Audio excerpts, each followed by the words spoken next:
출산의 고통을 발에 몰아넣는 느낌. 와, 생각만 해도 너무 아픈데요.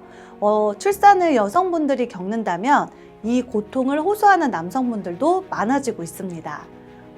혹시 눈치 빠르신 유리님들은 눈치채셨나요?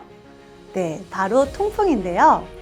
오늘은 이 통풍에 대한 오해를 풀면서 그 속에 숨어있는 관리 비법까지 알려드릴게요.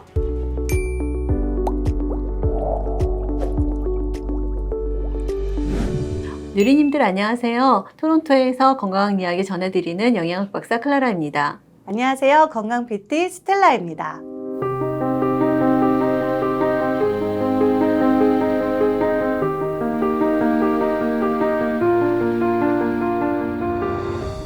오늘은 통풍에 대해서 이야기해 보려고 하는데요. 통풍은 정말 고통스러워하는 질병이죠. 그런데 우리가 알고 관리하면 통풍이 그렇게 무섭지는 않아요.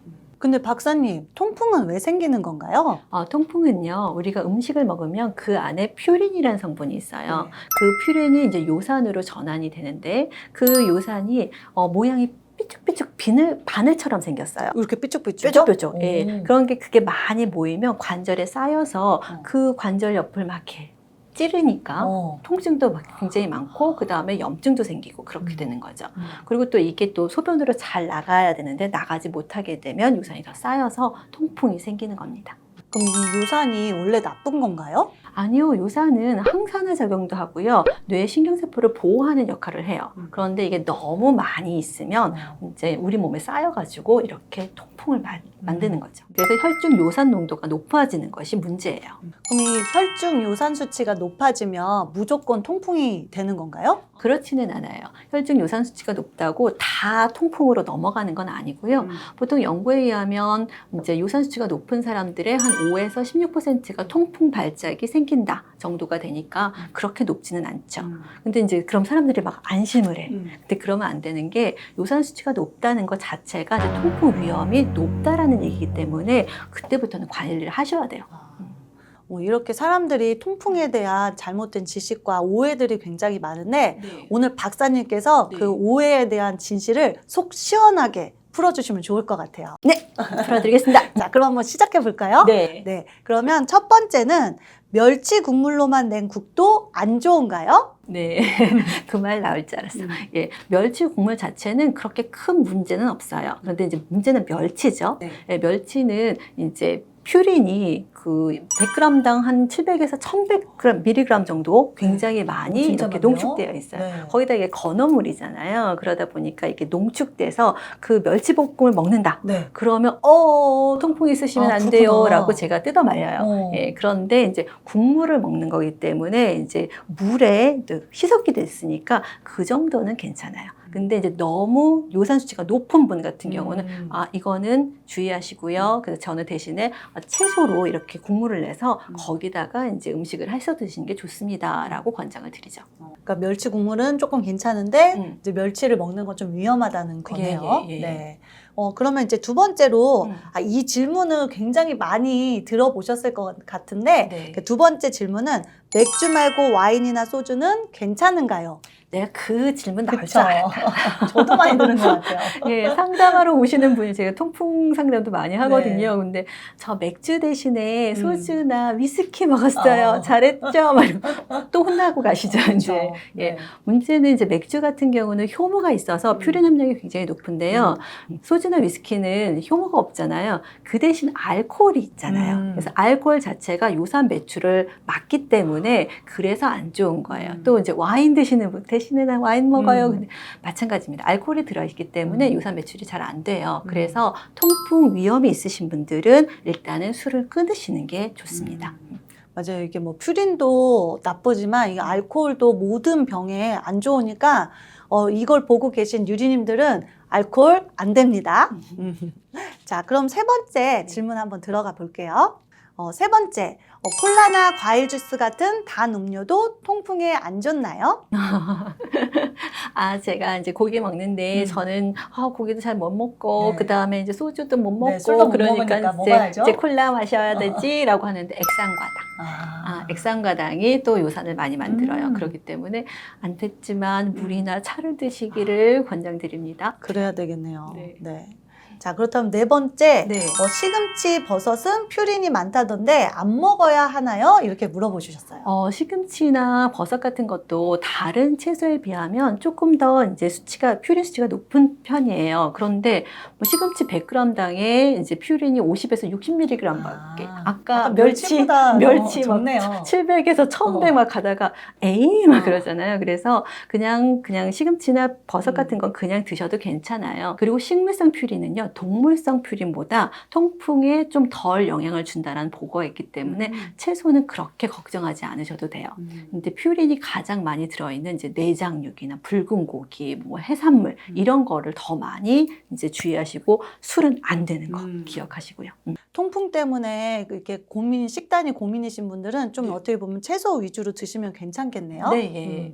자, 그럼 다섯 번째는 통풍이 있어도 계란은 매일 먹어도 될까요? 어때요? 여기서 동물성 식품을 먹을 수 있는 게 나와요. 그러니까 그러니까 어떤 거요? 계란이라던가 네. 우유라던가 치즈 같은 것들은 유제품? 네, 유제품들은 퓨린 농도가 낮아요. 그래서 좀 드시면 되는데 이제 계란 하루에 1개 정도는 매일매일 드셔도 괜찮습니다. 근데 이제 2개 먹으면 퓨린이 걱정이 아니라 콜레스테롤이 올라가니까 하나씩 드시고요. 계란 후라이 대신에는 삶아서? 삶아서 먹는 것이 훨씬 더 좋죠. 그래도 좀 먹을 게 있네요.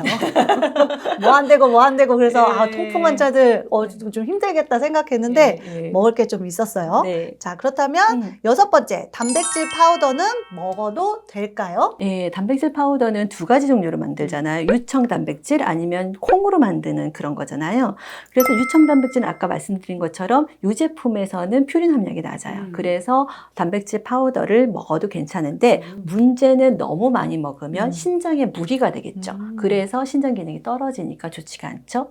그리고 이제 이거 대신에 이제 식물성, 이제 콩으로 만든 단백질 쉐이크도 드셔도 좋습니다. 스타일러님, 이제 제가 퀴즈 하나 낼게요. 어떤 거요? 네, 스타일러님도 저랑 네. 같이 이제 오래 하셨으니까 네. 거의 반 박사가 되셨잖아요. 그럼요. 반박사죠. 예, 그래서 한번 제가 낸 문제를 한번 맞춰보세요. 네. 네. 환자가 있는데 통풍이 있어요. 음. 그런데 밤에 통증이 굉장히 심하고 잠을 못 자요. 이럴 때는 어떤 영양제를 먹으면 좋을까요? 잠을 못 잔다면 멜라토닌인데 발이 욱신거려가지고 못 잔다? 그럼 뭐가 필요할까요? 생각이 안 나네요. 그럴 때는 몽모란시 타트 체리를 먹는 거예요. 몽모란시 타트 체리요? 네. 타트 체리 하면 방광염에 좋은 거였는데 네. 그게 뭐 이렇게 통증에도 효과가 있는 건가요? 특히 타트 체리 중에서 몽모란시 타트 체리, 이게 타트 체리의 한 품종인데요. 네. 이 몽모란시 타트 체리는요, 여기에 플라보노이드하고 안토시아닌이 굉장히 많아서 우리가 체내 염증도 줄여주고 그 다음에 요산도 내려주고 통증도 완화시키는 효과가 있습니다. 뿐만 아니라 아까 제가 물어본 것처럼 너무 아파서 잠을 못 자요 라고 하잖아요. 이 타트 체리기 때문에 일종이기 때문에 멜라토닌이 들어있는데 몽모란시 타트 체리가 일반 타트 체리보다 6배나 7배 정도의 멜라토닌을 가지고 있어요. 와, 굉장히 많이 들어있네요. 네, 그래서 염증도 줄여주고 요산도 배출해주면서 이제 잠도 잘 자게 하기 때문에 요럴 때는 몽모란시 타트 체리가 좋습니다. 와, 이게 뭐 하루 종일 아픈 사람한테는 낮에는 뭔가 통증을 좀 잡아주고 저녁에는 숙면까지 이렇게 두 가지를 확 잡아주니까 너무 좋네요. 예, 그 통풍이 그냥 아파요 그러는데 그게 아니라 정말 남자분들도 너무 아파서 울으세요. 예, 그럴 정도로 아파요. 통증 발작이 시작되면 이게 열감과 붓기가 많이 생기거든요. 그럴 때는 어떤 영양제가 좋을까요? 아무래도 막 열감이 있으니까 얼음찜질이 좋은 거 아닌가요? 얼음찜질을 잠깐만 하는 건 괜찮은데요. 얼음찜을 계속 하잖아요. 그러면 이 요산이 차가운 데서 결정이 더 많이 돼요. 그렇기 때문에 더 안 좋아지기 때문에 얼음찜질을 오래 하시면 안 됩니다. 이럴 때는 커큐민과 피퍼린을 같이 드시는 게 좋으세요. 그래서 커큐민이 굉장히 빠르게 염증을 줄여주고요. 그 다음에 이 작용을 해야 되는데 흡수가 잘 안 되잖아요. 그래서 이제 피퍼린, 후추에 있는 피퍼린을 같이 해서 흡수율을 높여주면 그 열감과 붓기가 좀 더 많이 가라앉습니다. 예. 그냥 우리가 일반적인 강황가루랑은 좀 차원이 다른 거네요. 흡수가 잘 안 되잖아. 그러네요. 예. 후추를 팍팍팍 뿌려주면 도움이 되겠네요. 피퍼린. 강황 뿌리고 후추 친다고 그렇게 들어가는 게 아니기 때문에 네. 그냥 영양제로 드세요. 네, 알겠습니다. 영양제로 보충해 주는 걸로. 네. 그리고 세 번째는 비타민 C예요. 비타민 C가 콩팥에서 요산을 배출하는 걸 도와주기 때문에 지금 말씀드린 영양제와 함께 비타민 C를 같이 섭취하는 것이 좋습니다. 그럼 박사님 이렇게 정리하자면 우리 이게 몽모란씨 타트 체리는 요산을 낮춰주고 커큐민이랑 피퍼린은 염증을 잡아주고 그리고 비타민 C는 배출을 도와준다는 그 3단계 맞죠? 그렇죠. 네. 3쿠션으로 음. 이제 통증을 많이 완화시키는 거죠. 네. 이게 주변에 이렇게 통증 때문에 고통을 받고 있는 뭐 아버님들이나 지인분들에게 네. 꼭 추천을 해주면 좋을 것 같아요. 이게 뭔가 약으로만 해결하지 말고 이렇게 우리가 평상시에도 관리해주면 너무나 좋을 것 같아요. 네, 맞아요. 음. 통풍 관리는 약과 생활 습관뿐만 아니라 우리가 규칙적으로 운동을 하시고 그 다음에 적정 체중을 유지하는 것, 그리고 퓨린이 많이 들어있는 음식 섭취를 줄이시고요. 수분을 충분히 섭취하는 것이 중요합니다. 오늘 통풍에 대한 오해 풀리셨나요? 조금만 신경 쓰면 잘 관리할 수 있는 질환이라는 거 꼭 기억하세요. 특히 맥주만 안 드신다고 통풍 관리가 되는 건 아니니까 음식 섭취도 꼼꼼히 체크하셔서 드시고요. 그다음에 수분 충분히 드시고 그다음에 스트레스 관리, 그다음에 숙면을 취하는 것이 가장 중요합니다. 다음 시간에는 우리 건선에 대해서 알아보려고 하는데요. 궁금하신 누리님들은 우리 다음 시간에 만나요. 안녕!